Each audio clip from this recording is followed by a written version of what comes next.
Olá, viva, boa noite a todos os nossos seguidores da Escola Superior Técnica de Saúde do Uambo.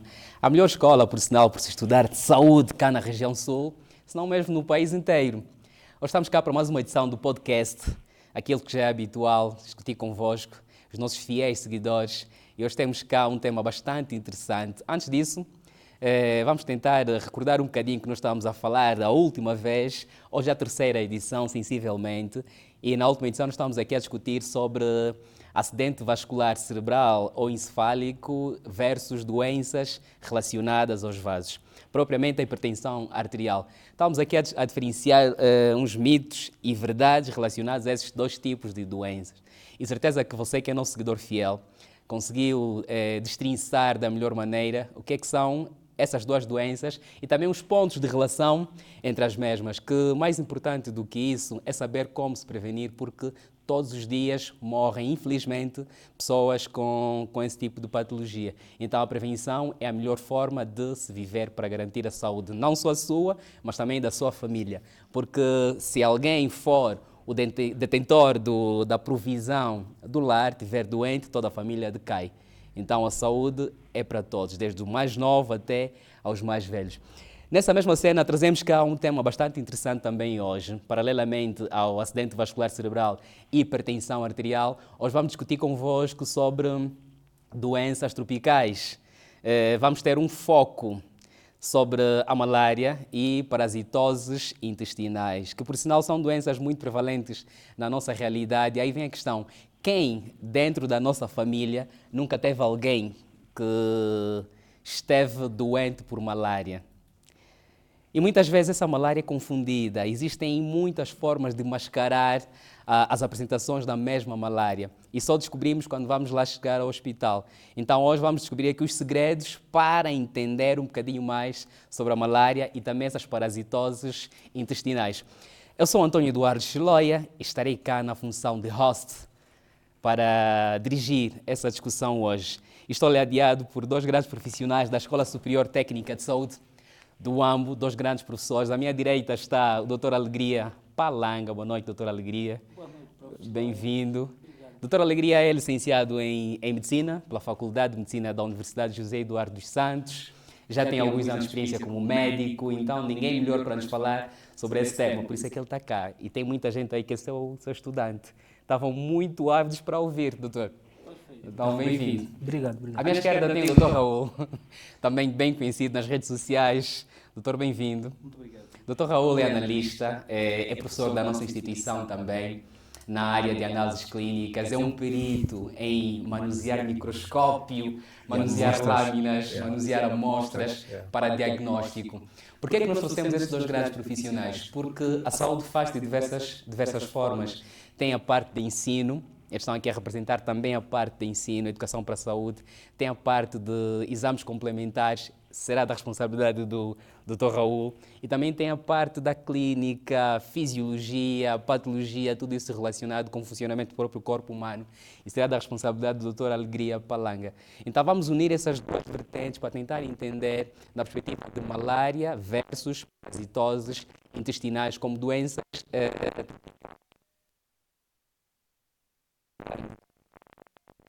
que esse tema. Estamos a falar entre os dois doutores, vamos ter uma conversa de amigos, uma conversa científica, na perspectiva de uma linguagem mais simples possível, porque temos aí os nossos livers de diferentes idades, diferentes níveis académicos, diferentes realidades também sociais. Então vamos tentar ter uma linguagem da melhor maneira possível, mais baixa, científica sim, mas que todos nós percebamos. A título de introdução, Doutora Alegria ou Doutor Raul, quem quiser começar, por que é que essas doenças são chamadas de doenças tropicais? Ou melhor, o que são doenças tropicais propriamente? O que é que vem dizer essa palavra tropical? À vontade, quem quiser começar, pode começar. Obrigado, professor. Doenças tropicais são aquelas doenças que são prevalentes essencialmente naquelas regiões que são chamadas de regiões tropicais. E o que acontece é que nas regiões tropicais existem condições que favorecem a proliferação, quer seja de vírus, de bactérias, de parasitas, entre outros, essencialmente pelo facto de que nessas regiões tropicais o clima é quente e úmido, e a existência dessa combinação de clima quente e úmido faz com que haja maior proliferação dos agentes patógenos, que já acabei de fazer menção, que são as bactérias, os vírus, parasitas, e ainda também está relacionado com o surgimento ou a ação de algumas toxinas que, por sua vez, também afetam os organismos humanos. Então, essas doenças tropicais, acabou de dizer aqui, são apenas para países quentes, não é? Quentes e úmidos. É esse, doutor Raul, em gesto introdutório. As doenças tropicais negligenciadas, né, é um conjunto de doenças, mais de 20 doenças, né, que afetam regiões tropicais. Né? E esse termo negligenciada vai ser também aqui discutido. Por que são negligenciadas? Né? Será que são negligenciadas? Por acaso sim, algumas delas, né? Porque é um conjunto de várias doenças, né? Mas algumas delas já têm um programa gizado para o efeito, para o combate da mesma, mas outras nem por isso. Por esse motivo é que são negligenciadas, por conta de vários fatores. Né? Tem vários fatores que fazem com que sejam negligenciadas. Vamos tentar entender aqui um termo. O nosso país é um país tropical? É sim um país tropical. É um país tropical. Sim. Por isso é que fica afetado por malaria e essas outras doenças relacionadas aos parasitas intestinais. Exatamente. Consegue-se perceber que muitas vezes, se não todas as épocas do ano, é muito mais incidente em épocas que têm uma relação direta com o clima ou com o tempo atmosférico. A doutora Alegria esteve a falar há bocado dos principais agentes, né, que influenciam dessas uma relação direta entre o tempo atmosférico ou o clima, né, de maneira geral, como se diz, e o aparecimento dessas doenças? Sim, tem relação essencialmente à época chuvosa. E nós percebemos que quando há a chuva, então há maior proliferação essencialmente de vectores. E além da proliferação de vectores, existem também aquelas substâncias, os excretos, essencialmente, aqueles indivíduos que fazem fecalismo ao ar livre, que ainda é uma realidade cá no Ambo em particular. Existem zonas, até zonas periurbanas, que não usam casa de banho, defecam ao ar livre. Desculpa lhe cortar, houve uma, eu disse que é conversa de amigos, não é? Houve uma tarefa não, um artigo da DW, que foi feito cá na região sul, essencialmente no Ambo, há coisa de 6 meses, foi no final do ano passado, que dizia que cá no Ambo, 6 a cada 10 pessoas defecam ao ar livre. Inclusive, para quem vai nessas mediações periurbanas ou suburbanas, essencialmente na zona do Quando, temos placas lá a dizer proibido defecar ao ar livre. Para vocês, essa mensagem é boa, é má, é pejorativa em relação à nossa realidade, ou é uma forma de ligar ao conhecimento científico que o doutor acabou de dizer, que o facto de defecar ao ar livre faz com que haja essa proliferação dessas patologias? É uma questão bastante interessante. Mas o que acontece? É que, além mesmo das placas que se calhar colocaram, as pessoas têm noção que defecar ao ar livre não é uma prática saudável.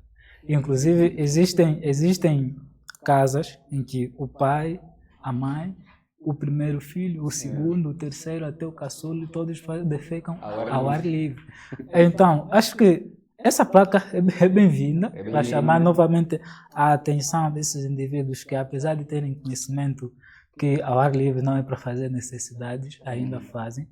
Então, voltando no que eu ia dizendo, quando esses indivíduos defecam ao ar livre, e na época chuvosa o que acontece? A chuva arrasta todos esses excretos para os rios, para as fontes de água, para os lagos. E é lá que, infelizmente, a maioria dos munícipes retiram água para consumo, água para tomar banho. Além de que, quando há chuva, criam-se os lagos. Então, se cria-se os lagos, nós já sabemos que é nesses lagos onde proliferam-se a maior parte dos Os vetores. vetores. Pois é. Yeah. E aí acabam por aparecer essas doenças na comunidade, não é? Mas o doutor Raul estava a falar de um aspecto importante e eu coloquei essa questão da placa onde fica ao ar livre de maneira propositada para juntar a palavra que o doutor Raul estava aqui a dizer, negligenciada. Acha que há uma negligência e quem criou essa palavra foi a OMS, não é? A malária, inclusive, já saiu desse grupo em 2016, mas eu acho, de maneira particular, que não devia sair. Mas vamos ouvir aqui a opinião do Dr. Raul. Por que acha que essas doenças são colocadas no grupo de negligenciadas? O que é uma doença negligenciada? Doutor, é uma doença negligenciada, é toda aquela que não tem um programa agisado para o combate da mesma, né? Esse programa é do governo, não é? Do governo, né? E não só, né? Porque eu acredito que a maior parte dessas doenças não está relacionada apenas a programas do governo, né? É negligenciada também pelas nossas populações. E o doutor Alegria disse muito bem, se tem placas e muita gente não cumpre, é negligência e muitas vezes é ignorância. Quando se ignora essas placas, está escrito proibido defecar ao ar livre, né? E nós andamos também, algures pelas nossas localidades, pelos nossos bairros, pela nossa cidade, né? Em zonas um bocadinho mais urbanas, né? Tem lá placas também a dizer proibido mijar aqui. Mas mesmo assim, muita gente ignora esses sinais. E muitas dessas ignorâncias que fazem com que haja proliferação de várias doenças. Daí o nome negligenciada, por conta da ignorância, mas por conta também de falta de recursos, às vezes, nessa determinada localidade, porque a maior parte dessas doenças afetam, né, pessoas de condições, né, ou populações com condições sociais um bocadinho baixas. Afetam principalmente essas populações, né? E muitas delas por falta de conhecimento. Né? Então concordamos que a negligência não seja necessariamente por parte do governo só, mas também pelas famílias, né, que fazem parte da comunidade. É um conjunto. Né? É um conjunto. É um conjunto. É o governo, né? É papel do governo, é papel também das famílias. Se, né? Acho que se calhar consta do roteiro do Dr. Chiloia, à vontade, né, à vontade. Algumas Podemos questões, se antecipar calhar, já, né, vão ser abordadas. Né, se o governo vai para uma determinada localidade e oferece mosquiteiro, né, para as populações utilizarem, para se prevenirmos da malária, e a população utiliza mesmo mosquiteiro para cercas nas suas hortas, é ignorância. Às vezes, falta de conhecimento. Né?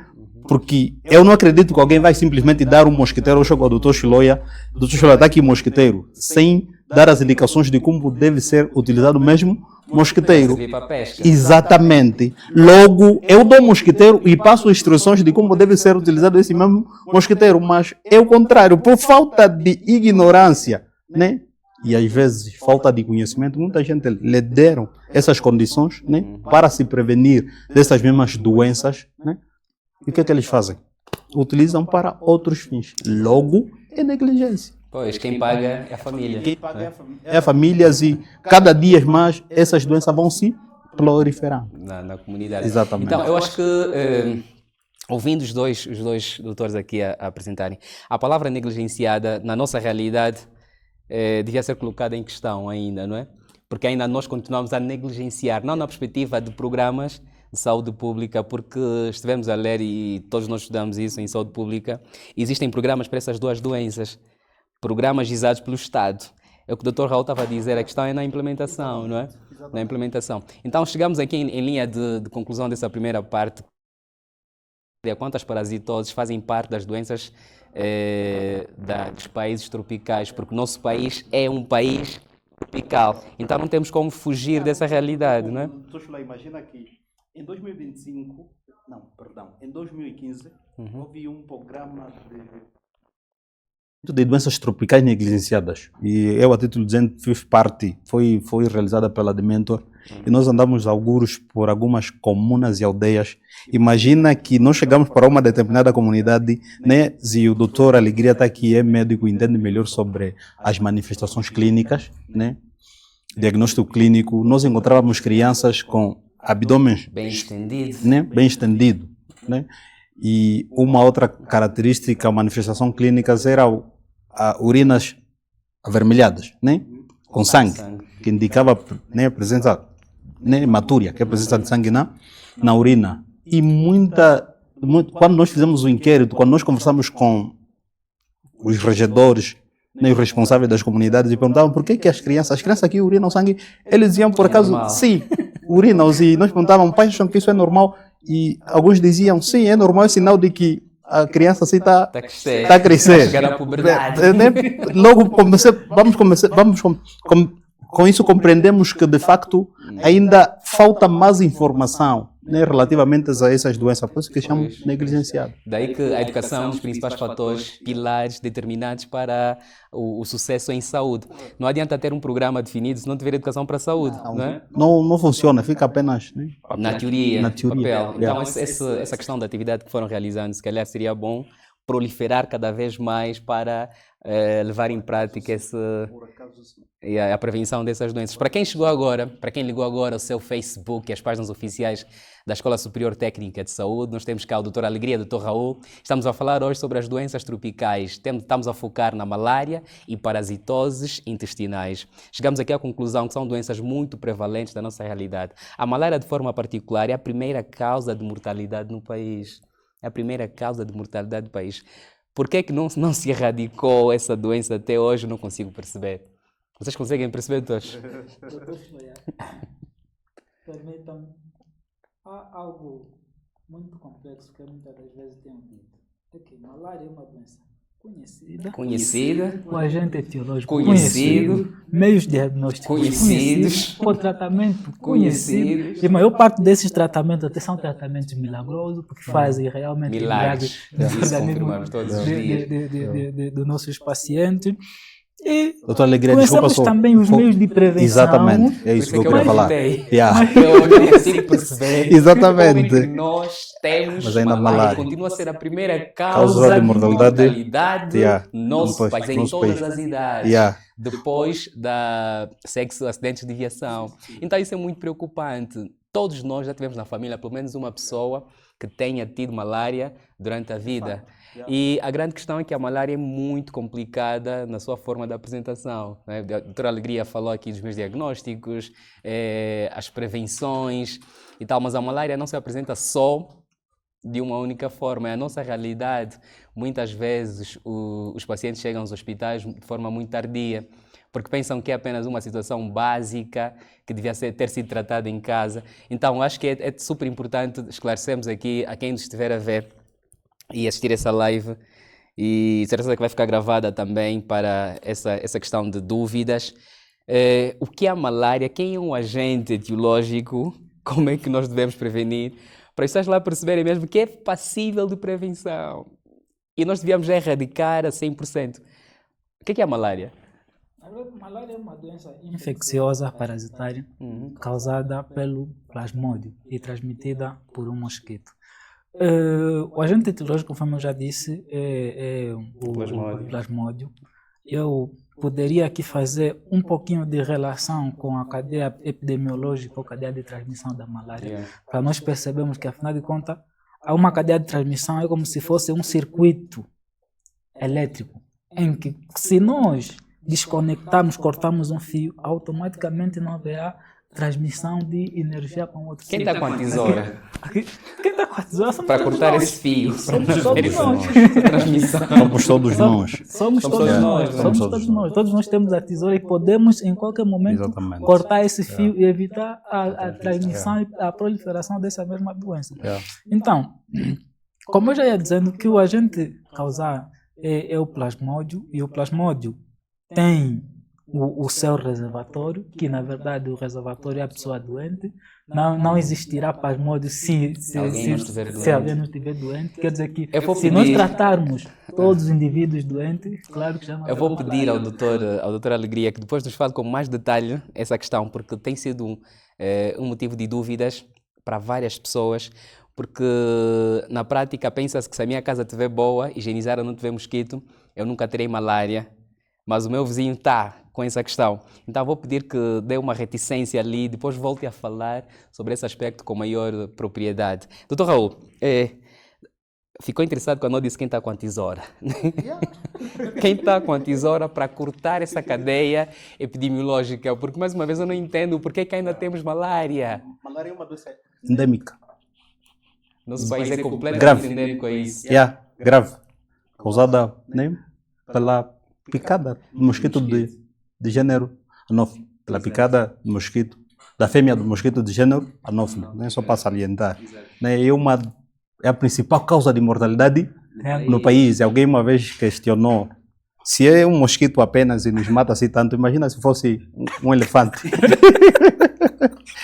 Mas sim, e respondendo à tua questão, a sua questão, quem está com a tesoura somos todos nós.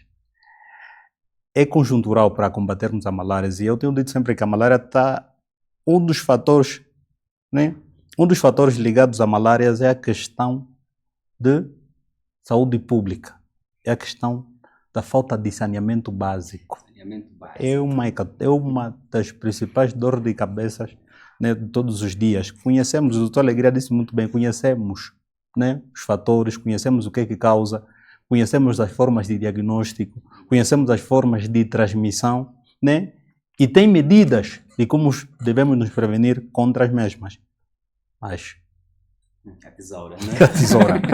Para cortar a cadeia epidemiológica. Como disseram os doutores, a malária, vamos ligar agora às parasitoses. A malária é uma doença super séria e que durante seu ciclo nós podemos, sim senhora, cortar para evitar que pessoas morram ou por esta doença, porque o nosso país é completamente endêmico em todas as áreas, tanto para o Plasmodium falciparum, Vivax e todas as espécies que estão dentro deste género Plasmodium.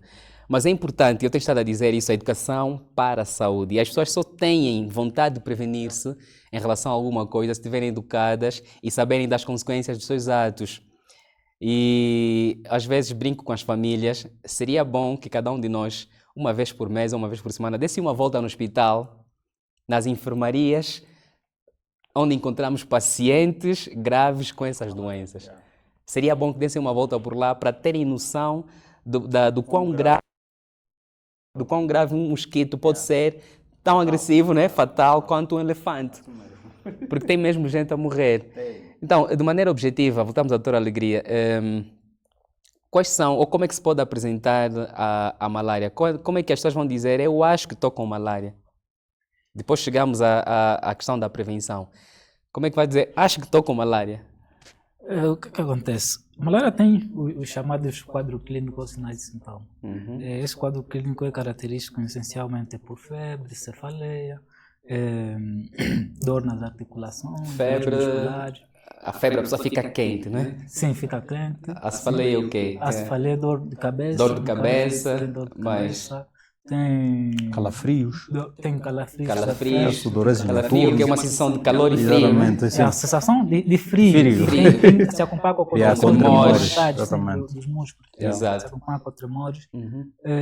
Falei que também de dores nas articulações. Muitas das vezes falam que estou com dor no corpo todo o corpo dói, as articulações doem, dependendo de cada paciente. Outro sim também o paciente também pode ter dores abdominais, pode ter vômito, diarreia e falta de apetite. Falta de apetite também. Em pacientes pediátricos podem também se acompanhar também com tosse, que também é um sintoma que atualmente é muito discutível, mas em pacientes pediátricos, na verdade, podem ter tosse. Vamos tentar fazer aqui um corte para não alongarmos muito. A minha questão era, quando é que eu vou dizer que estou com malária? Eu anotei aqui 4 sinais ou sintomas importantes. O paciente está com febre, ou meu filho, meu irmão, meu amigo está com febre. Posso suspeitar de malária? Posso, e devo, não é? Dor de cabeça? Pode suspeitar também. Dores nas articulações? Pode suspeitar. O quarto sintoma qual é? Não me lembro. Falamos dos calafrios. Calafrios. Falta de apetite. Então, para quem estiver a assistir, se tivermos esses 4 sintomas, não é você que vai dizer que não está com malária. É da responsabilidade de quem? Desses 2 senhores, né? Médico e analista, para descartar ou confirmar a hipótese diagnóstica, dizer, olha, você está com malária. Porque são essas 4 coisas que nos têm enganado na vida prática, porque as pessoas ignoram esses 4 sintomas, pensam que vai passar durante algum tempinho e a malária não espera. O plasmódio não espera.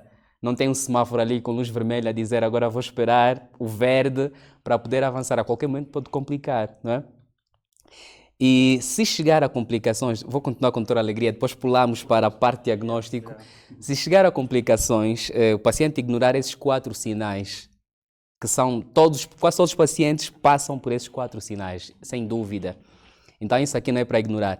Mas vem as fases graves da doença, que às vezes nós não conseguimos perceber que isso é malária. Até o doutor Raul mexer as suas lâminas e dizer o plasmódio está aqui. De maneira grave, já dissemos que esses 4 sinais devem obrigar o paciente a ir para o hospital, não é?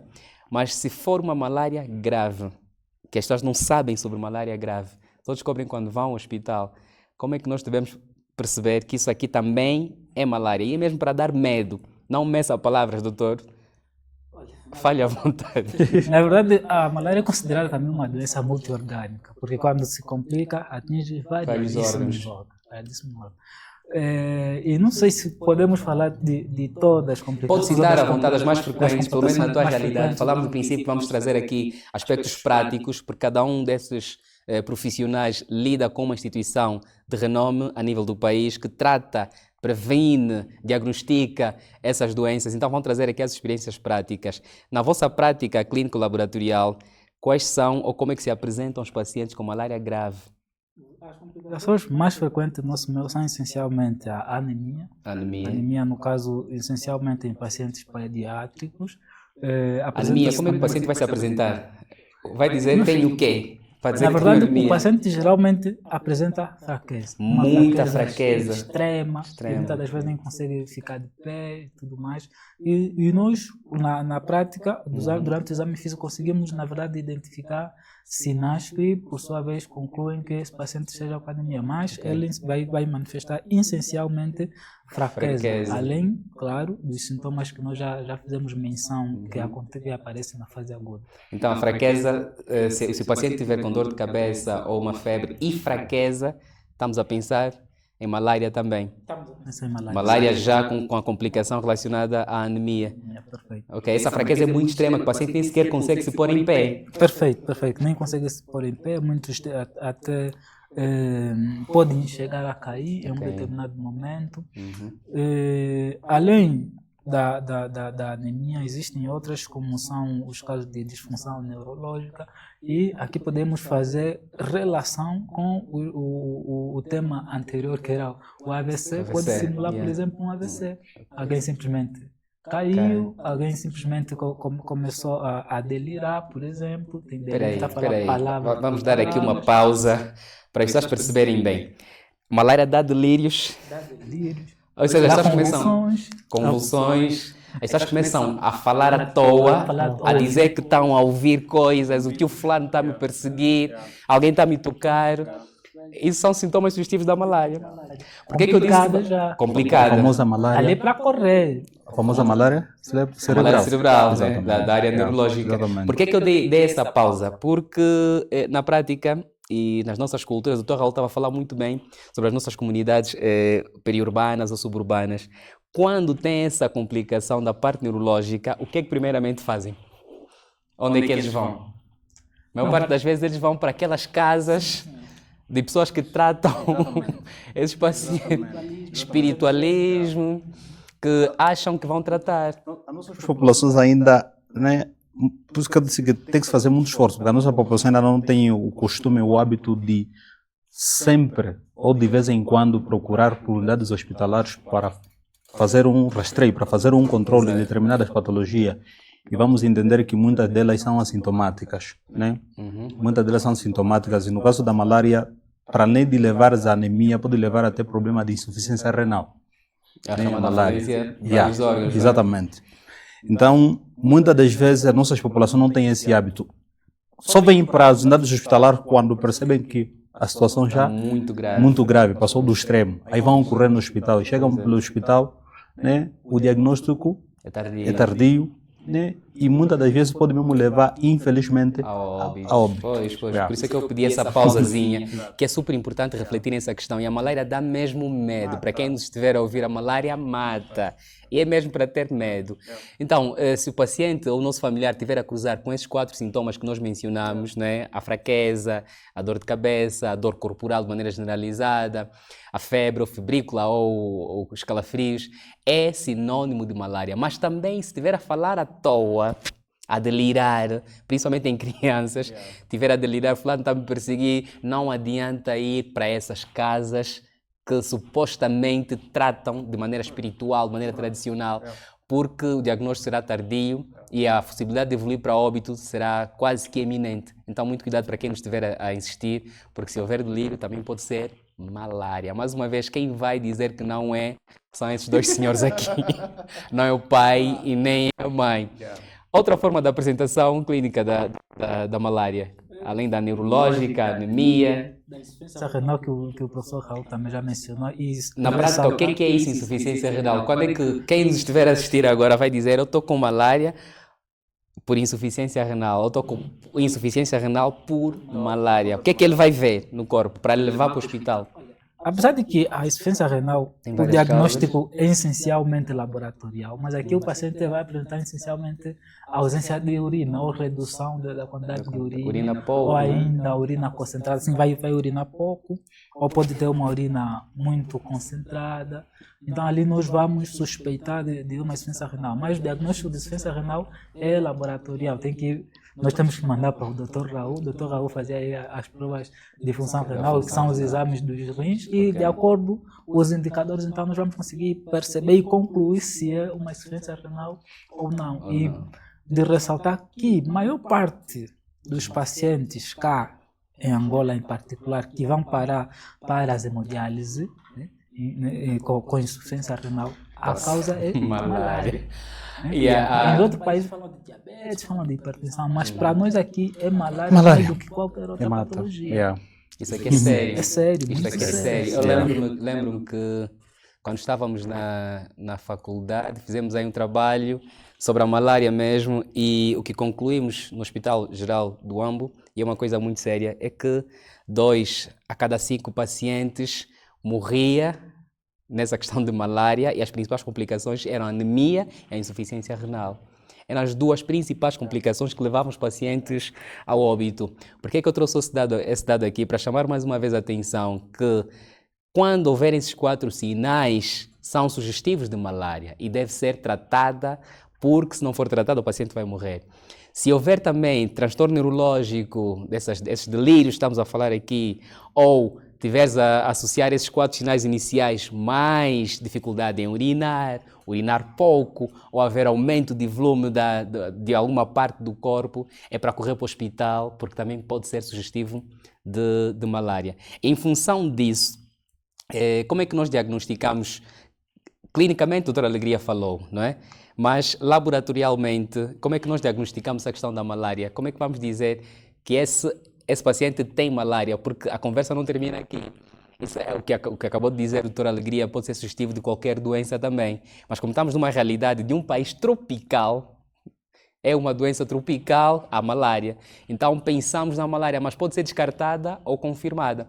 Quem vai confirmar é o laboratório. Doutor Raul, quais são os meios diagnósticos que vocês usam para confirmar a malária, em termos de conhecimento, para quem estiver a assistir, principalmente se for profissional ou estudante de saúde? A temática é boa e fizeram bem de fazer essa seleção entre médicos e biomédicos ou analista clínico, porque desde há muito tempo o diagnóstico era apenas, possa se chamar, né, clínico, né, sem um erro, entre aspas, né? Exatamente, né? Exige que o profissional esteja devidamente qualificado, capacitado para o efeito, mas hoje é uma combinação de vários exames. E aí entra, né, diagnóstico clínico, porque é feito por anamnese, né, sinais e sintomas, né, e outras manifestações.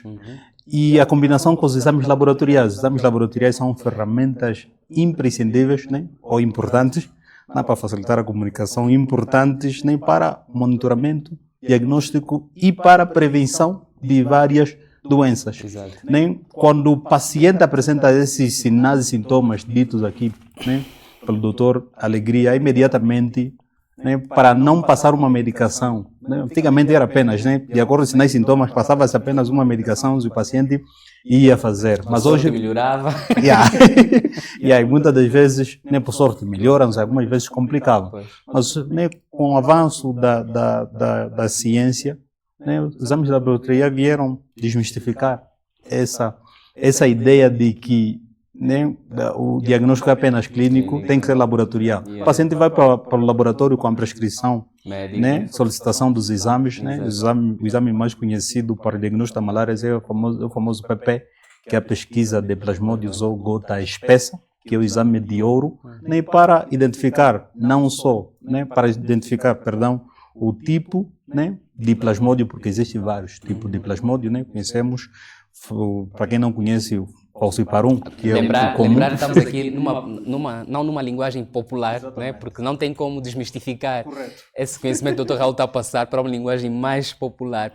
Este conhecimento é mais para quem nos estiver a assistir e que seja profissional de saúde, estudante de saúde, para clarificar um bocadinho os meios diagnósticos. O Dr. Raul esteve a falar do primeiro, que é o mais importante, é a PPE, a chamada pesquisa de plasmódio. Se quiser pode falar à vontade, como se estivesse a falar para um teu estudante de clínica, de laboratório, ou para um estudante de medicina, um estudante de enfermagem, pode falar à vontade nessa questão. Como eu dizia, que, né, para identificar o tipo, né, de plasmódio, que pode ser falciparum, vivax, que é o mais comum na nossa região, né, malarieu, vivax, né, ovale, né, e agora o Knowles. Exatamente. Então, a finalidade de dizer, diagnosticar o tipo de plasmódios e imediatamente quantificá-lo. Né?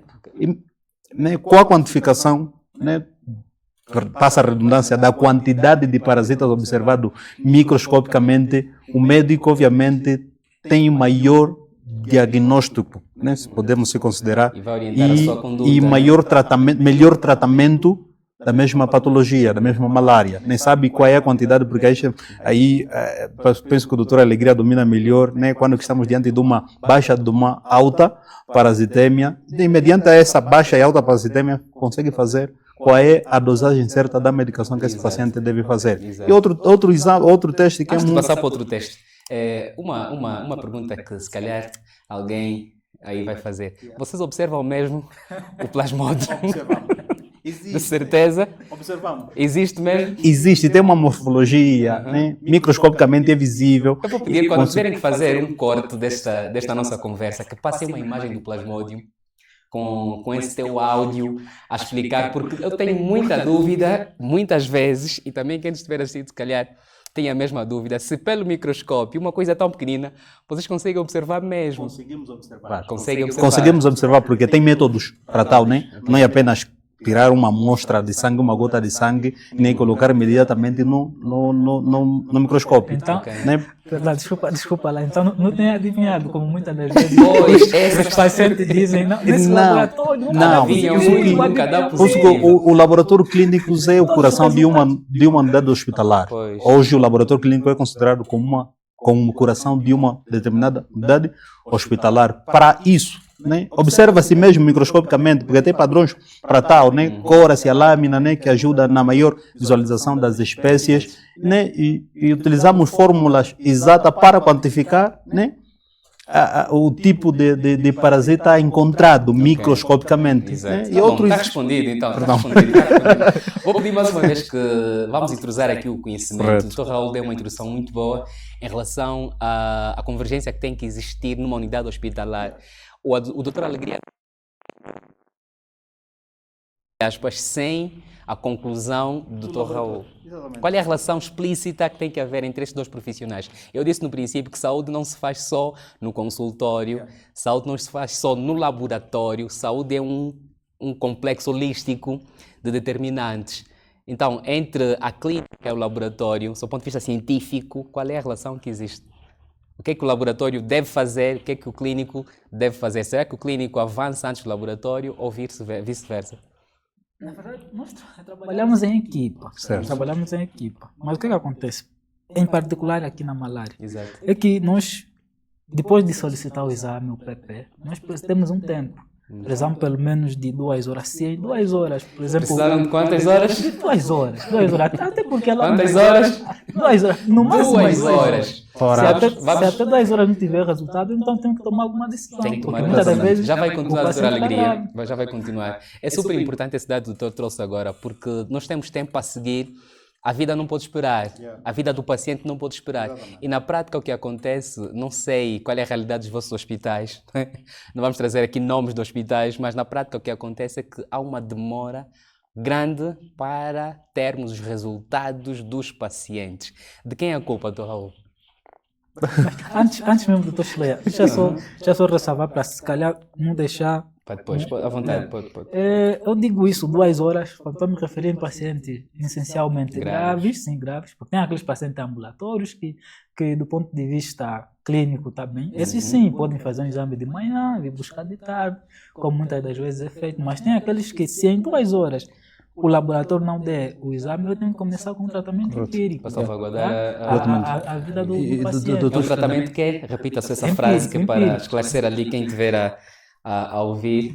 É um tratamento empírico. O que é que isto quer dizer, tratamento empírico? Tratamento empírico, estou a dizer que... É um tratamento errado? Não é errado. É um tratamento baseado na clínica. Simplesmente na clínica, sem exames complementares. Complementares, Pois.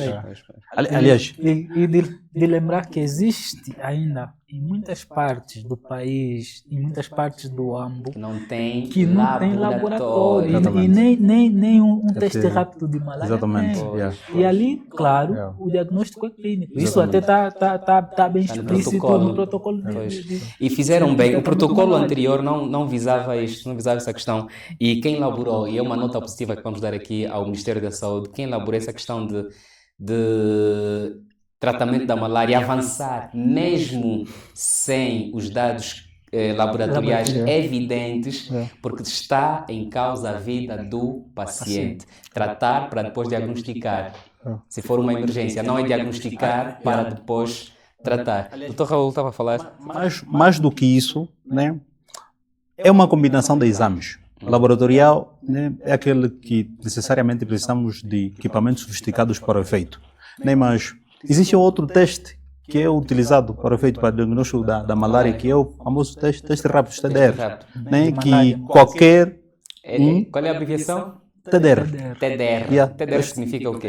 Que na prática às vezes confundimos. Pensamos que tudo que é TDR é malária. Exatamente. Na verdade tem que ser, o nome completo tem que ser TDR de malária. De malária. Teste rápido de malária. Exatamente. Porque existe chikungunya. Existe. Então, Sim. o TDR é o teste, o D de diagnóstico, o R é rápido. Exatamente. É teste de diagnóstico rápido da malária, né? Que podemos encontrar nos consultórios médicos, nas enfermarias, qualquer profissional de saúde, né? Desde que tenha as condições necessárias, pode realizar no momento, né? Aí apenas vai indicar o tipo de plasmódio que o paciente tem, né? Ou o utente tem, né? E subsequentemente o médico pode solicitar o exame laboratorial que vai, né, observar tanto o tipo como a quantificação da mesma malária. Okay. Então, era só para realçar isto, não é? Para realçar. Então, estimados livers, conseguimos aqui perceber a relação direta que existe entre a parte laboratorial e a parte clínica em um hospital. O hospital não trabalha só. O médico não é o rei da saúde intra-hospitalar. O clínico laboratorial não é o rei da saúde hospitalar. O maqueiro também não é. Segurança não é. Todos eles são importantes para que o sistema funcione com o mesmo objetivo, salvar vidas. Cada um deve fazer a sua parte. Repito, cada um deve fazer a sua parte. E você que nos está a assistir também deve fazer a sua parte. Qual é a sua parte? Prevenção, que é a melhor. Vamos falar daqui a alguns segundos. Eu queria juntar novamente ao que estamos a falar há bocado. O Dr. Raul estava a falar da questão da quantificação do parasita, não é? Que nós chamamos de parasitemia. A quantidade de parasitas na corrente sanguínea relacionada à malária. Antes de passarmos para as parasitoses, já respondeu-nos que conseguem quantificar, têm métodos para o fazer. E é importante quantificar isso? Qual é a importância que tem? Não, também não meço a linguagem aqui, porque é uma linguagem mais técnica, instrutiva. Tem uma grande importância porque vai ajudar o médico, né, na dosagem da medicação. Hoje não é permitam a expressão, não é só dar medicamentos ao paciente. Está aqui e vai tomar, né? Sabemos que medicamentos são drogas, né? E quando tomados de forma ilícita, sem alguma orientação médica, pode desencadear outros fatores. Então, uma das principais funções, né, da quantificação da malária, né, é essa, é auxiliar o médico a saber, né, a dosagem certa da medicação que o paciente tem. Nesse momento. Só Então determina a para conduta. acrescer no Prof. Raul, na verdade, aqui o que vai acontecer é muito mais em definir o tipo de tratamento. Yeah. Ok. Exato. O tipo de tratamento, a Definir a quantificação, de acordo com o grau se é leve, moderada. Existe uma classificação para isso, Existe, né? de acordo com o número de parasitas mas observados. Não vamos entrar nesse lado. Temos que entrar, porque eu estou a pedir que nós puxemos essa questão também, temos a subir e a descer o nível de intelectualidade relacionada à linguagem, porque também tem pessoas que se calhar estejam a ver esta live e que vai servir daqui a algum tempo quando tiverem que fazer uma prova, por exemplo, quando tiverem que dar uma palestra, pode servir como material de consulta. Essa questão da classificação determina-se pelo laboratório e o médico vai avançar a sua conduta em função disto. Como é que tem números ali para... Abaixo de 50 mil parasitas por milímetros cúbicos de sangue. Yeah. É isso, né? Isso. Por milímetros cúbicos de sangue. Antes que o Prof. Raul a minha tia pega por milímetros cúbicos de sangue, estamos a falar de uma malária leve. De acordo com a parasitose. Exato, é aquela que cruza com aqueles sinais e sintomas que nós falamos no nós princípio, falamos né? Uma dor de cabeça leve, uma febre. Então isso aqui é uma malária leve. Se formos ao laboratório, virá menos de 50 mil parasitas por milímetro cúbico de De sangue. sangue. Mas atenção, prof. Muitas das vezes o paciente pode ter sintomas leves e a parasitemia está elevada. Ou seja, do ponto de vista clínico, é leve. Mas do ponto de vista, porque não tem sinais de gravidade. Pois. Mas do ponto de vista laboratorial, por exemplo, Pode ser grave. é grave. Então, e tem a moderada, que vai de 50 mil a 100 mil parasitas, e além de 100 mil parasitas, então estaremos a falar Uma malária de uma grave. malária grave. Exatamente. É para Quanto ver, a parasitemia. é para ver a importância que tem o laboratório e determina a conduta do médico, porque se o laboratório errar, o médico erra, literalmente. Literalmente. E a partir Estamos- dali, conseguimos salvar a vida do paciente. Isso que vai determinar o tratamento propriamente. Uma malária leve, menos de 50 mil parasitas, o paciente pode ir para casa com uma medicação ambulatorial. Pode ir. Normalmente. Se o paciente chegar com convulsões, alucinações e bater... Vocês internam? UTI. UTI. Cuidados intensivos. Segundo protocolo. Por quê? Agora, Porque é uma segundo, malária grave. grave. Não é para guardar em Em casa. casa. Então, eu repito mais uma vez, se você tem sintomas de alucinações, transtornos na urina, tem fraqueza intensa, você não tem uma malária grave, não tem uma malária leve, digo, tem uma malária grave. Porque se fores ao laboratório, a parasitemia está a aumentar. E a malária, o plasmódio não para por ali. A cada não é? O quadro clínico. Perfeito, perfeito. Pois, malária há muito que se diga. Aproveitando uma brecha. Sim.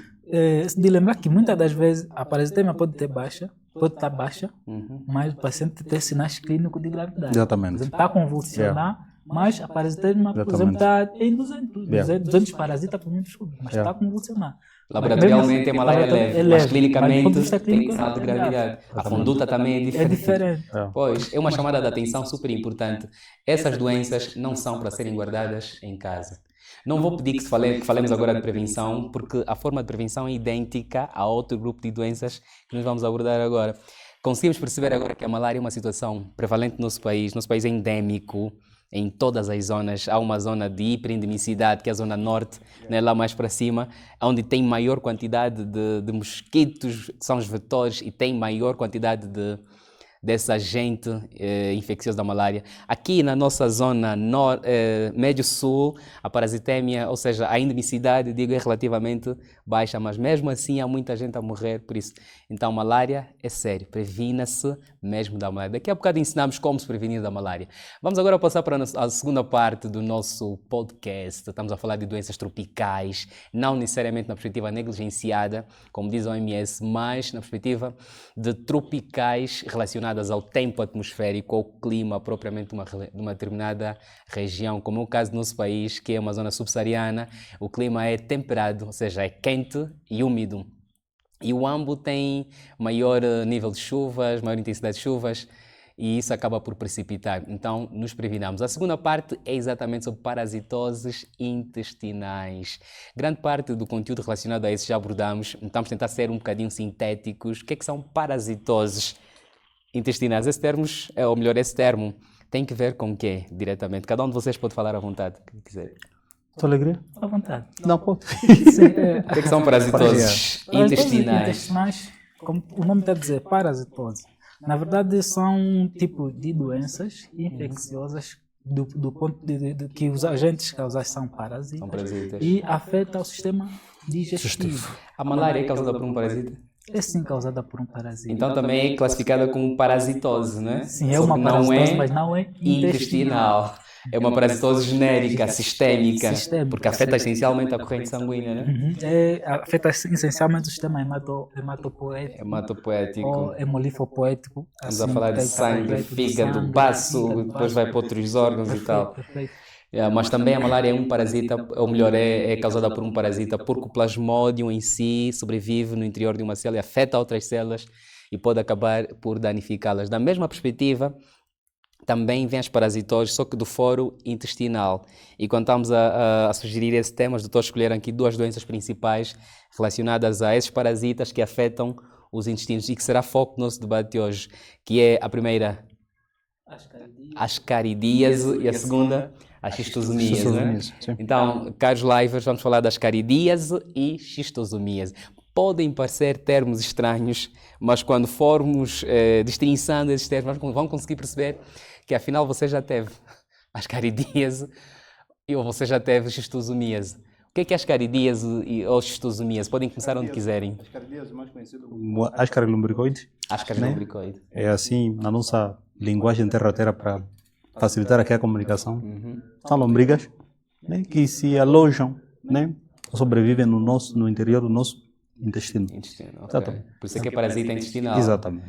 E a xistosomíase, se o ascaris ou ascaridíase sobrevive no nosso intestino, a xistosomíase, por que é parasita e onde é que ele sobrevive? Na verdade, a xistosomíase afeta essencialmente duas estruturas. Exato. Além do sistema digestivo, também afeta o sistema urinário.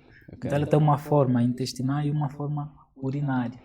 Então, isso parece que é muito mais errático, se formos dizer assim, que a própria ascaridíase, não é? Mas há de lembrar que também a ascaridíase pode ser errática. Pode ser errática, pode ir para outras áreas. Exatamente. Então, para o fígado, para o cérebro. Yeah. Pois é, era aí que eu queria chegar. Não tanto o facto de falarmos de parasitas intestinais, lembrar que também podem fazer migrações em outros órgãos. Já existem casos de pacientes que foram encontrados o mesmo ascaridíase, ou a mesma ascaris lumbricoide em vários órgãos e também é chamado de ascaridíase. O diagnóstico é o mesmo, não é? Sim, o diagnóstico é o mesmo, é ascaridíase. Ascaridíase. Como é que nós podemos dar conta, então, lá para as famílias, como é que nós podemos dar conta que o nosso paciente, o nosso familiar, o nosso filho tem uma dessas duas doenças? Bem, ela tem manifestações características que são dor abdominal, distensão abdominal, mas lembrar que muitas das vezes é assintomática, na maioria das vezes é assintomática, mas quando tiver que ter sintomas, então os sintomas são esses, dor abdominal. Pode apresentar diarreia, distensão abdominal, emagrecimento, falta de apetite. Então, sempre que o indivíduo tiver esse sintoma, pensamos logo em uma parasitose intestinal, em particular a ascaridíase. Ok.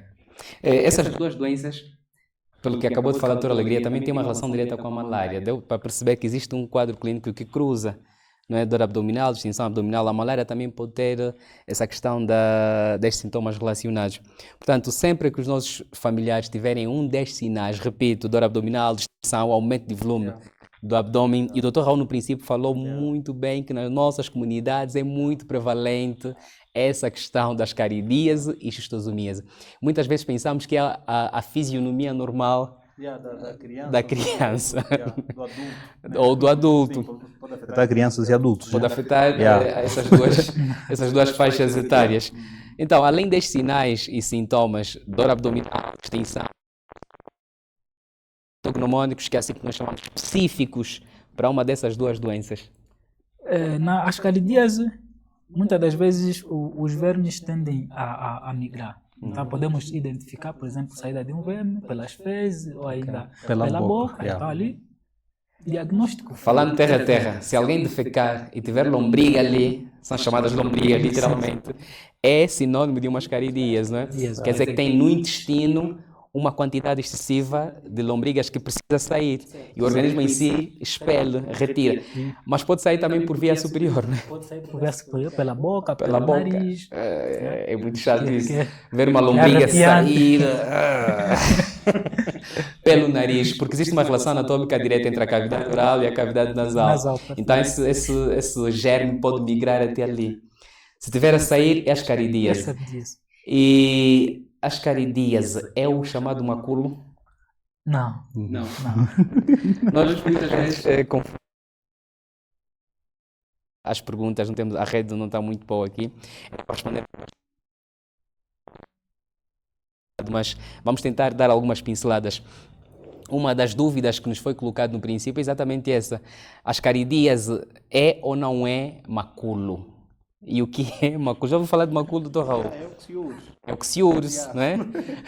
O agente é o mesmo? Não, o agente é o mesmo.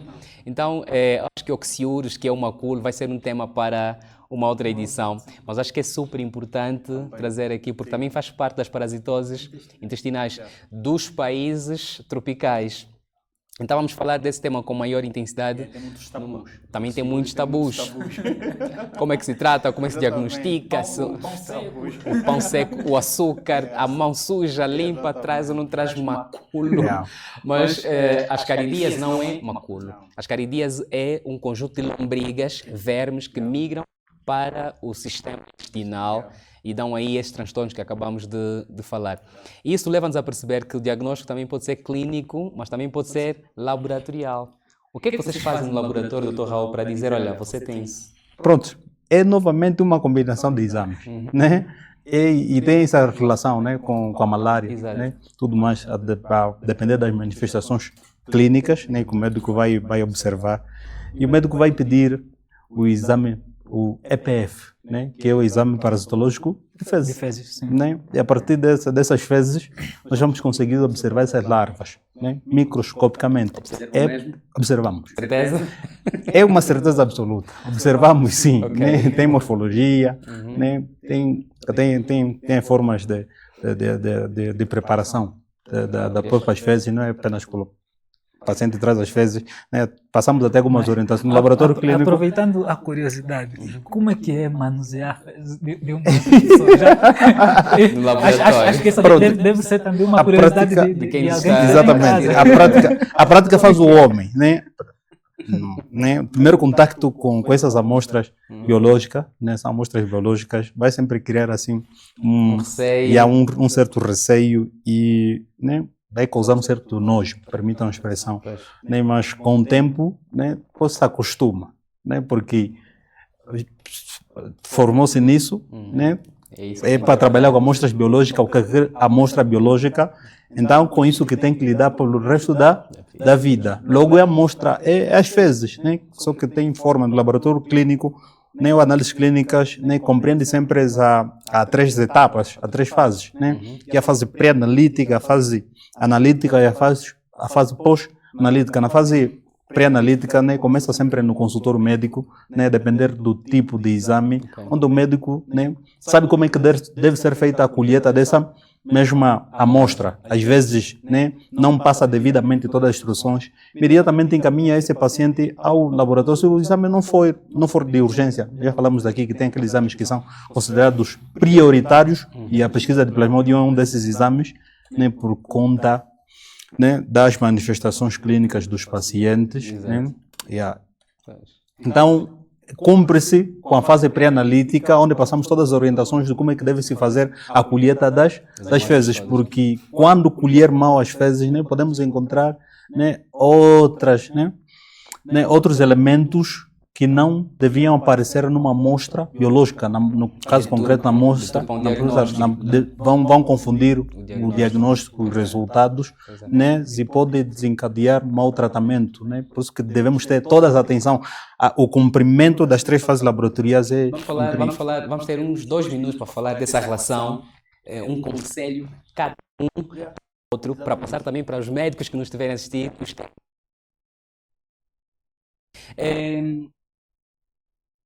já meus diagnósticos e a parte clínica. Agora vamos tentar a primeira parte que nós colocamos no princípio da malária, com as parasitoses intestinais, para falar sobre as medidas de prevenção, que eu acho que é super importante, do ponto de vista da educação para a saúde, para quem nos estiver a assistir, aprender a prevenir-se, para não ter essa doença no seu seio familiar ou em si próprio. Como é que nós podemos prevenir da malária e das parasitoses? O que é que devemos fazer ao certo, de maneira prática? Sem voltas nenhuma. Só para ressaltar uma situação que acabou de passar, é a questão da cistossomíase. Acabamos de nos esquecer dos sinais e sintomas. O característico é essencialmente, se for a forma intestinal, o indivíduo tem fezes com sangue. Aí, do ponto de vista clínico, é característico. Se for a forma urinária, então o indivíduo terá urina com sangue. Então, caindo na prevenção... Vamos só realçar mais uma vez isso. Urinar com sangue não é normal. Não é normal. Não é. Pela uretra não pode sair sangue, não pode. A criança não está a crescer. Não está a crescer, como diz, né? Não está na puberdade, não pode chegar à puberdade. Não. Presença de urina, presença de sangue na urina, que é chamada hematúria, não é normal, não ter essa idade. Não. Pode ser sugestivo de uma xistosomíase. Exatamente. Okay. A segunda questão é defecar com sangue, também não é normal. Não interessa aqui a origem do sangue, não é normal. Quem vai dizer se não tem relação direta com as xistosomíase, ascaridias ou qualquer outra doença é o médico, né? A princípio. Então, quem nos estiver a assistir, que leve isso em linha de conta. E vamos abrir também aqui um parênteses, tal como fizemos com a malária.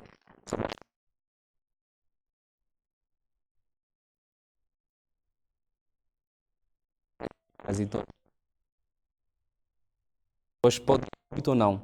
Pode ir. Uma das complicações fatais é a morte, claro. Existem também casos que cursam ou desenvolvem para um câncer de bexiga, por exemplo, pode dar infertilidade. As xistosomíase pode dar câncer de bexiga. Pode dar câncer de bexiga. Isto aqui é sério.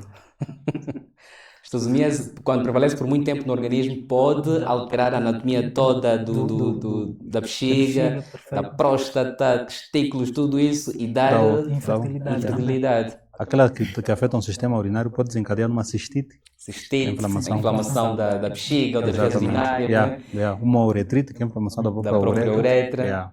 E o paciente vai ter dificuldade em urinar, dificuldades sérias. E dores também a nível da região da bacia. Mas também pode afetar o rim, doutora Alegria. Afetar o rim, não consegui ver um dado exato sobre a afetação renal.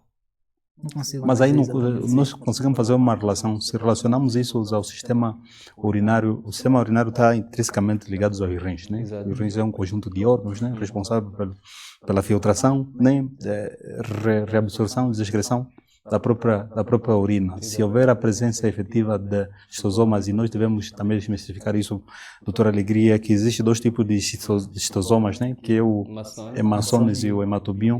O hematobion é aquele que vai afetar o sistema sanguíneo, o sistema urinário, né? Sim, esse hema vem de sangue, logo está intrinsecamente ligados aos rins, tá? É sinal de que há alguma obstrução, né, que normalmente dá-se o nome de pielonefrite, né, porque no interior do rim vamos encontrar vários néfrons que vão ajudar no processo de filtração do sangue. Exato. Então, conclusivamente, pode sim senhora, né? Pode por via de migração, ascendente, por obstrução também, vai fazer com que haja interrupção.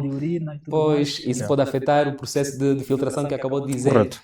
O Dr. Raul sobrecarrega mais o rim e pode dar insuficiência. E a urina vai aparecer avermelhada, né? Presença de hematúria na urina, né? Que nas comunidades as crianças estavam a trazer, perguntando, pai, essa urina, né? Pai, acompanham as crianças aqui, como é que têm visto isso, né? E o pai dizia, não, sinal de que a criança está a criança está a crescer, está a ser homem, não exatamente. É homem. Pois, são sinais sérios que devem ser levados em linha de conta para levarmos também em consideração que essas duas doenças, apesar de serem muito prevalentes, também podem ser graves, podem levar a óbito, porque complicam vários órgãos. O organismo tem que ser limpo de doenças, não pode ter nenhuma doença que falhe ou incida numa falha de um determinado órgão, senão nós pagamos com a nossa própria saúde. Levando em linha de conta essa questão das complicações, há importância significativa para o processo preventivo. Como é que nós podemos já agora, dessas 3 doenças, malária e as 2 parasitoses intestinais? Vamos falar de forma geral, segundo as 5 estratégias da Organização Mundial de Saúde para controle dessa prevenção e controle dessas doenças. Ele fala essencialmente de 5. Um deles tem a ver com o manejo inovador e o tratamento intensivo, quer dizer, temos que tratar os indivíduos doentes. O outro tem a ver com quimioterapia profilática, no caso que existem sim doenças tropicais que podem ser prevenidas com medicamento. O malária não foge à regra, a xistosomia também não foge à regra. A malária pode ser prevenida? Pode ser prevenida com medicamento? Tem medicamentos que se usam essencialmente nas grávidas, por exemplo, a partir da 13ª semana. Quer dizer que se eu tomar o medicamento posso não apanhar malária? Mas existem casos específicos. Não é extenso para todas as idades, todas as particularidades que existem. Perfeito. Okay. Outro sim tem a ver também com o controle vetorial. Aqui estamos a falar que a malária é transmitida pelo mosquito, quer dizer, se nós controlarmos o mosquito, claro que não haverá a transmissão da malária. Claro que para que haja esse controle vetorial existem vários aspectos, mas eu estou aqui a falar de forma. Eu gostaria que falássemos assim com um detalhe mais específico sobre essa questão da prevenção e controle vectorial. Parece que é o ponto de estrangulamento dessas doenças. O que é que nós devemos fazer por obrigação para controlar esse vetor, que é o mosquito do género Anopheles? Dr. Raul, o que é que devemos fazer? Eu gostaria que o Dr. Alegria terminasse a sua abordagem. Como quiser. Para depois seguir com outra parte, né? Seguir com outras medidas de prevenção. Pois, doutora Alegria, o que é que nós devemos fazer na prática? Sem voltas, o que é que devemos fazer? Além do uso do mosquiteiro. Sim, além do uso do mosquiteiro, temos que acabar também com os charcos. Os charcos d'água. Porque é ali onde os mosquitos se proliferam. Usa-se também os repelentes em casa. Existem também outras medidas de colocar telas nas janelas para evitar a entrada de mosquito. Fechar as janelas cedo. Cedo é que horas? Deve ser 15, 16 horas. 15 a 16 horas a janela tem que estar fechada. Tem que estar fechada. Uso de inseticidas, né? Sim, pode-se usar também inseticida, fazer fumigação, pode ser domiciliar ou não, uso de repelente, como eu já acabei de fazer menção. Exato. Então, com essas medidas, nós conseguimos sim controlar o vetor para a malária. E para as parasitoses, o que é que nós devemos fazer? Para as parasitoses tem como as cardíase, por exemplo, que é de transmissão fecal-oral. Então, o controle está relacionado com lavagem das mãos. Lavagem das mãos antes de preparar os alimentos, antes de comer, lavar de forma adequada as frutas, as verduras. Muitas das vezes não sabemos de onde vêm essas frutas, essas verduras. Existe na nossa realidade o hábito de comprar as frutas nas praças ou mercados paralelos, em zangueiras. E se for uma fruta comestível de imediato, pegamos, muitas vezes estou limpando e estamos a comer. Ao limpar, sai ou não sai a larva da... Não sai. Tem que ser mesmo lavado. Com água corrente. Água corrente e tratada, não é? Água previamente tratada. Outro também tem a ver mesmo com o consumo de água tratada, essencialmente para as caridíase. Agora, para a cistosomíase, o que se faz é não ter contato com águas contaminadas. Por quê? Porque... Qual o contacto, doutora Alegria? Pegando a água... O contacto é em rios, pode ser em banhos. Há pessoas que nas nossas comunidades ainda nadam em rios. Atravessam pelo rio, lavam a roupa no rio, fazem trabalhos agrícolas.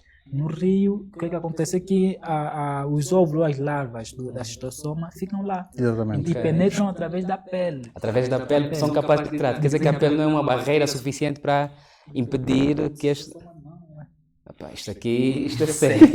Então, quer querer dizer que grave. não podemos tomar banho de rio necessariamente, né? Se for em uma água contaminada, não. E nunca conseguimos saber se a água está contaminada Não, ou não. porque também não se faz tratamento. Principalmente se for água parada. parada. Yeah, principalmente se for água parada. Em lagoas, principalmente, né? Exatamente. Então é uma chamada de atenção. De certeza que quem nos está a assistir aqui possivelmente não faça não tem este hábito de nadar em águas paradas, mas já viu gente na comunidade mais recôndita que faz tem esse tipo de hábitos. Nós todos somos agentes de mudança de comportamento para a saúde, todos nós. E esse programa existe exatamente para isso, para chamar a atenção, despertar que as doenças existem, mas que podem ser passíveis de prevenção. A palavra disso, Relativamente à questão da prevenção, né, tem a ver com educação para a saúde. É uma das formas também milagrosas que permitam, né, para se reduzir o número de casos de positividade relativamente às parasitoses intestinais e à malária. Para cortar A cadeia fio que nós é ali onde está a tesoura. né? Exatamente, é onde está a tesoura. Exatamente ali. E a minha pergunta em todas as minhas abordagens, principalmente com meus alunos e alguns colegas, tem sido sempre: nós que temos nos informado na área da saúde, qual tem sido o nosso papel nas nossas comunidades, né? Exato. Principalmente nas nossas casas, né? Na nossa rua, no nosso quintal? Qual tem sido o nosso papel, né, diante dessas infecções, né, parasitárias, né, parasitoses intestinais, e relativamente à questão da malária, que é um problema que afeta a todos nós. Cada um de nós já perdeu alguém por conta da malária. Exato. Cada um de nós já teve alguma vez Malária. ele próprio ou um parente de malária, e muitas vezes grave. O que é que temos feito realmente, né? Qual tem sido o nosso papel nas comunidades para falarmos sobre a malária e das parasitoses intestinais? Pois. Então tem que se investir seriamente na questão da educação para a saúde. Como eu disse há bocado, Exatamente. todos nós somos agentes Yeah. de educação para a Somos saúde. todos, porque existe um programa, né, de combate à malária, né, mas esse programa só funciona se todo mundo estiver imbuído. Pois. Só vai funcionar se todo mundo contribuir, né, dos seus jeitos. E eu disse anteriormente, dissemos aqui anteriormente, que a questão da malária está muito ligada para as pessoas intestinais, também está muito ligada à questão do saneamento básico, né? Como é que nós temos tratado o lixo lá em casa? Como é que nós temos tratado a água parada na entrada das nossas comunidades, do nosso bairro, da nossa rua? Né? O que é que nós temos feito relativamente a isso? Será que temos conversado com, somente, né, assusta quando alguém vai para né, eu chamo que é aterros sanitários ou poços de lixo, né, aí no Sacala, né? É um atentado à saúde pública. Muita gente lá, né? mas existem vários fatores que levam as pessoas para lá. Vários. fatores é Aí, pobreza, exatamente, aí vamos entrar em muitos detalhes. E questões políticas Então, também incidem, mas uma- estamos aqui para falar sobre políticas de saúde, Exatamente. que é super importante. O governo tem sim que fazer a sua parte. Tem. O governo E tem a sim que comunidade fazer a sua também parte. tem que fazer a sua parte, porque não basta o governo fazer se a comunidade não seguir, tiver pois. vontade. E a dizendo que o governo tem que fazer a sua parte. É. E tem estado a fazer muitas Muito, vezes, mas é. como disse o Dr. Raul, É. a efetivação prática na comunidade é que não deixa. É. Existem programas que o governo gisa, na perspectiva de políticas de saúde, como é o caso da químio, né? A quimioprofilaxis para as parasitoses intestinais. Tem estado a acontecer periodicamente desparasitação também nas escolas, são programas que o governo tem estado a fazer. Tem estado a acontecer desligamento em várias zonas. Tem estado a acontecer também a distribuição de mosquiteiros. Ou seja, o governo tem essa vontade de fazer. Exatamente. Não sei se é uma vontade suficiente ou não, isso questiona-se. Mas as comunidades sabemos que é falham. insuficiente. Sabemos que é insuficiente. É insuficiente por conta da demanda. É muita gente para prevenir.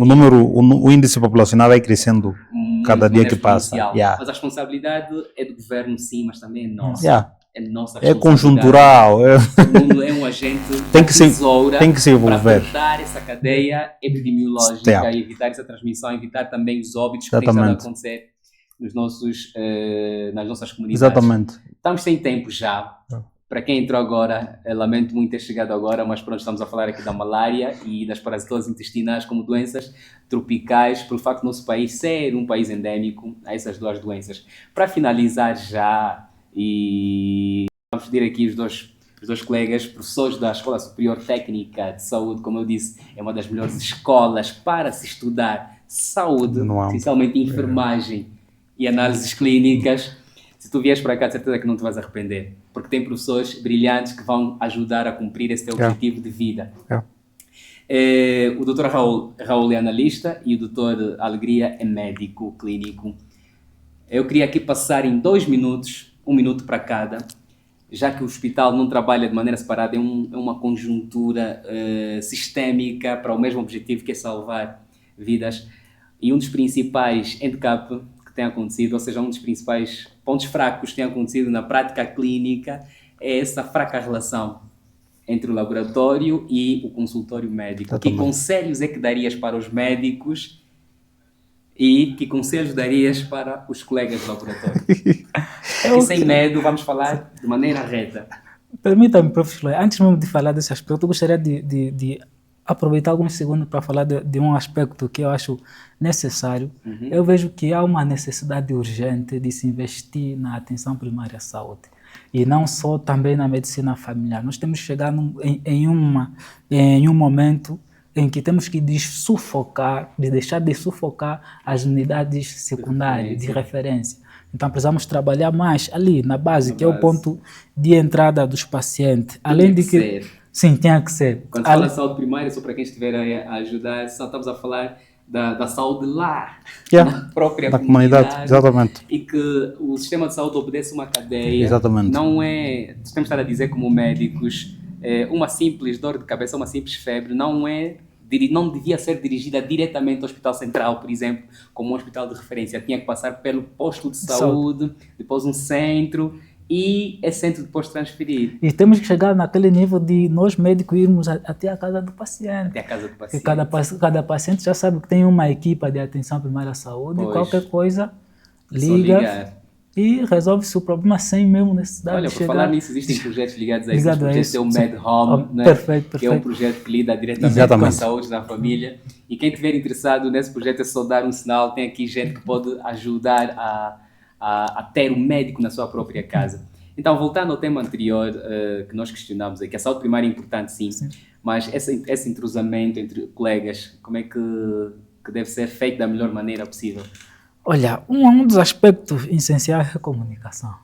Exatamente. Comunicação e sempre ver o trabalho do outro colega como uma real necessidade para ajudar alguém, porque muitas das vezes tende a se perceber que não, esse está a enviar muitos exames, se calhar porque ele é por capricho dele, quer dar trabalho, coisa do gênero, mas se calhar não. Exatamente. É necessidade do paciente. Então precisamos ter maior comunicação, precisamos ter maior entrosamento, temos que ter boa relação. Também. Eu tenho que ir à procura do professor Raul se eu achar que alguma coisa, por exemplo, não está bem, se o exame está a demorar, se o exame tem algum erro, tenho que ir à procura do doutor Raul e de uma forma pedagógica, de uma forma amigável, conversamos sobre o resultado, sobre o exame do paciente, por que está a demorar, por que não está a demorar, por que tem um erro, por que tem negativo, por seria positivo. Então, acho que a comunicação seria a base disso. E não faltar. Tem estado a faltar por parte do pessoal do laboratório, exames complementares. E lembre-se, não estamos a falar apenas do laboratório clínico, estamos a falar de todas as áreas que incidem sobre exames complementares. Essa falta, a doutora Alegria mencionou um aspecto importante, falta de comunicação. Por favor, colegas que nos estiverem a assistir, estudantes que nos estiverem a assistir, quando estiverem na fase de execução da vossa profissão, evitem fugas e falhas na comunicação, porque deturpa o funcionamento próprio para salvar a vida desse paciente. Já vai falar. E o Dr. Raul, o seu minuto para meu minuto, exatamente. O analista depende do médico e o médico depende do analista.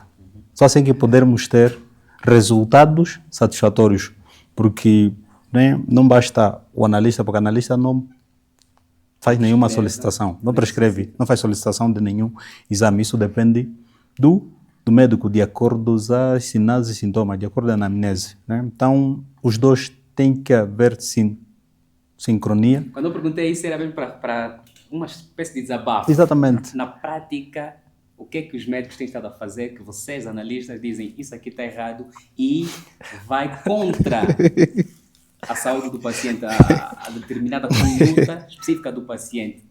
E o paciente é quem paga, ao fim do cabo, o paciente é quem paga. Um dos aspectos que muitas das vezes os analistas não gostam é pedir um hemograma e um VSG. Falam que não há necessidade. Pronto, eu Não tem nenhuma queixa? Não, relativamente a isso não tem. Depende muito, por isso que daí a necessidade dos técnicos de diagnóstico também se capacitarem, né, para conhecerem cada um dos exames e a importância que cada um deles representa, né, porque cada exame é um só, né, okay. E tem os seus parâmetros, tem os seus valores de referência.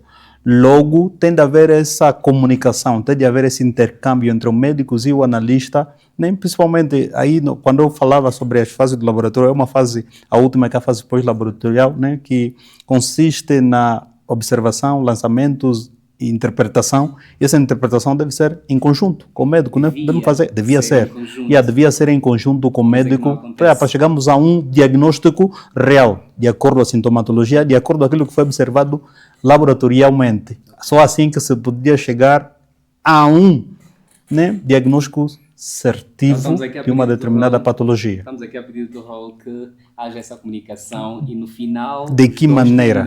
De que maneira? Um depende sempre do outro. Prof, permita só. Outra coisa que tem que acabar é... São mais 5 segundos por alegria. E vamos aproveitar esses... Vamos estender até 10 segundos para dar as considerações finais, porque estamos mesmo sem tempo. Outro aspecto é deixarmos de nos ver em andares diferentes. Exatamente. Uns são mais importantes que outros. Se nos colocarmos ao mesmo nível, claro que esses problemas poderão acabar. Então, só para terminar, como a maior parte dessas doenças que nós mencionamos aqui vêm de zonas rurais, eu coloco um desafio que é de criar um programa, né?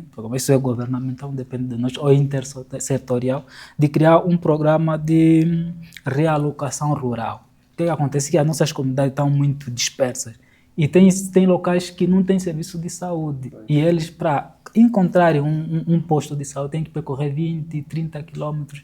Então isso faz com que muitas das vezes esses pacientes não ocorrem a uma unidade sanitária. E aqui estamos a falar sobre a acessibilidade do serviço de saúde. Todo mundo tem que ter acesso ao serviço de saúde. Então se houver uma realocação rural, claro, vai se criar centros específicos onde esses indivíduos vão ficar e a partir dali colocar os serviços básicos necessários, serviço de saúde, saneamento, água tratada, esses aspectos básicos. E evitar assim, essencialmente a malária, parasitose e outras doenças provenientes disso. Doutor Raul, palavras finais. E palavras finais é para a nossa comunidade acadêmica e as nossas populações, no sentido de não fazerem tratamento empírico, né? A automedicação pode levar às outras consequências e procurar sempre pelas unidades hospitalares, né, mais próximas das suas comunidades e sempre que solicitarem um determinado exame, ir mesmo a um laboratório para fazer o mesmo exame para saber efetivamente, né, o tipo de patologia que os mesmos têm. E vamos continuar a investir na educação para a saúde, vamos continuar a investir num programa de saneamento básico, porque ainda é um problema, né, que afeta problema grave nas nossas comunidades. E vamos continuar a investir vamos continuar a nos investir a nós mesmos como profissionais de saúde e levamos sempre a mensagem para aqueles que realmente precisam e se investir seriamente na saúde primária, que muito carece, né, muito precisa, né, de profissionais qualificados, muito precisa de unidades hospitalares devidamente equipadas e laboratórios devidamente equipados também para darmos resposta a essas doenças que acabamos de tratar. Aliás, é por isso que nós estamos aqui, né? É por isso que nós estamos aqui, é por isso que a Escola Superior Técnica de Saúde tem este programa de formação. E só para terminar, a Escola Superior Técnica de Saúde do AMO tem um programa que é a extensão universitária, que vai se ingir-se mesmo nesse aspecto, que é irmos para as comunidades e falarmos sobre variadíssimos problemas que enfermam as nossas comunidades, e muitas delas negligenciadas, como o tema de hoje. Exatamente, quer dizer. Nós temos esses programas, porque a universidade não é apenas o ensino, a investigação, também a extensão universitária. Estes dois professores são muito capacitados nisso, por via disso é que estamos aqui a discutir esse tema. E também por via disto é que criamos esse podcast para ajudar a divulgar informações sobre saúde. E certeza conseguimos chegar um bocadinho a este ponto de estrangulamento da malária e das parasitoses intestinais, que são consideradas doenças tropicais e endémicas também para o nosso país. Nosso país é completamente endémico a essas duas doenças. Deu para perceber que a malária é para dar medo mesmo. Existe na nossa comunidade Marta. As parasitoses também podem levar a complicações graves, podem levar-nos a óbitos Então, senhores e senhoras que estão aí deste lado, a responsabilidade de saúde é vossa, é nossa. E nós somos uma instituição estritamente religiosa. Exatamente. E temos de estar a dizer que o nosso corpo é o templo Do Espírito Santo. E quando dizemos que o corpo é templo do Espírito Santo, não é só na perspectiva de outras situações ilegais a Deus, mas também na perspectiva de cuidar do próprio corpo. Se é corpo do Espírito Santo, o Santo Espírito não vai habitar num corpo que não se cuide. Deixar de usar o mosqueteiro para deixar o seu corpo sem habitação para o Espírito Santo. Deixar de ferver uma água para deixar o seu corpo sem habitação do Espírito Santo. Então, cuide do seu próprio corpo na perspectiva de prevenção para que o Espírito Santo possa habitar nele e que tu tenhas uma vitalidade cada vez maior. Senhoras e senhores, foi um prazer grande estar aqui convosco. Obrigado, doutora Alegria, por aceitar o convite de estar aqui a discutir esses dois temas. Doutor Raul, também de certeza que esses temas não se esgotam e vamos falar numa outra edição com mais tempo dessa relação entre laboratório e clínica. Acho que é importante discutir bastante seriamente. Para quem nos assiste ali deste lado, foi um prazer estar convosco. Obrigado pela atenção que nos dispensaram. Partilhem o máximo que puderem esta live para que possam dar informações relacionadas à saúde. Malária, parasitoses intestinais, como doenças tropicais foi o tema desta live. Muito obrigado pela audiência e vemos no outro programa.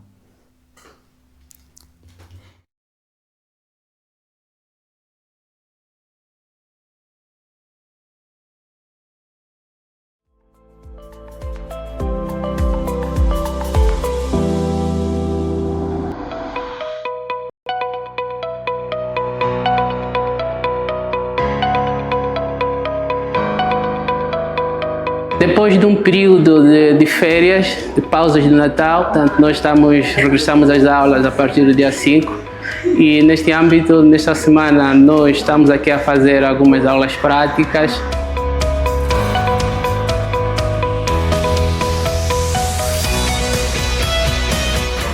Estamos a trabalhar com duas técnicas, que é a determinação dos grupos sanguíneos e a extração de DNA.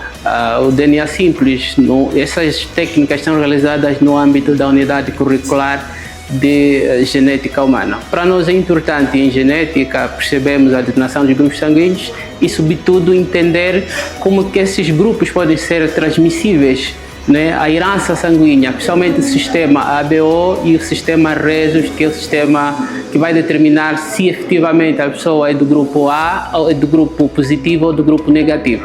Em relação ao DNA, portanto, estamos a fazer a primeira parte, uma das primeiras fases, que é usada em qualquer laboratório e, portanto, tem sido muito interessante, a interação dos estudantes tem sido extraordinário e fantástico e eu penso que isso vai ser um marco que eles poderão levar para o resto da vida deles.